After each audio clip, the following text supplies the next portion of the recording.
Меѓународната заедница повикува на продолжување на ЕУ процесот, чија натамошна динамика ќе зависи од уставните измени и вклучувањето на бугарите. Одговорот од опозицијата, чија собраниска поддршка е неопходна, е неприфаќаме. Михаел Рот, доскоро еден од првите луѓе во германската дипломатија, сега претседател на Комисијата за надворешна политика во Бундестагот, испорача јасна порака до ВМРО ДПМН да се мисли на државните, а не на партиските интереси. Ich hoffe, dass jetzt hier Се надевам дека сега во македонскиот парламент ќе може да се создадат предуслови за ангажирано да се продолжи со пристапните преговори. Знам дека на многумина не им паѓа многу лесно околу уставните измени, но секој треба да си го постави прашањето. Не како можам да ја помогнам на мојата партија, туку како можам да ја помогнам и придонесам за мојата земја. Одговорот стигна брзо од Антонио Милошовски по неговата средба со Михаел Рот. Ја искористив приликата да го повторам ставот на пратениците на ВМРО ДПМН дека сме против уцените од Бугарија за смена на уставот, кој еминентниот германец Роман Херцог и французинот Роберт Бадентер го оценија со невисоки оценки, напиша Милошовски на социјалните мрежи по состанокот со Рот.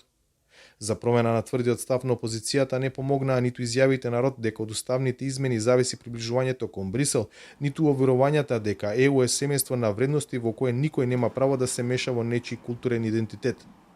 Токму компромисот меѓу Скопје и Софија, кој ги деблокираше евроинтеграциите, беше клучна тема на панелот ЕУ и Западен Балкан на Бледскиот стратешки форум. Секако не сите се согласуваат во Северна Македонија или пошироко надвор од земјата.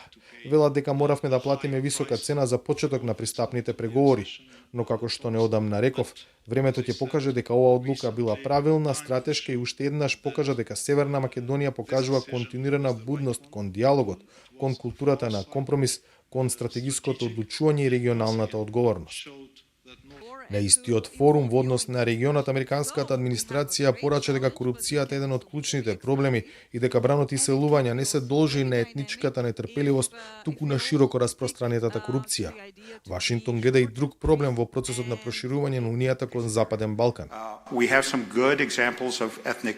Имаме добри примери на етничка соработка и помирување во регионот.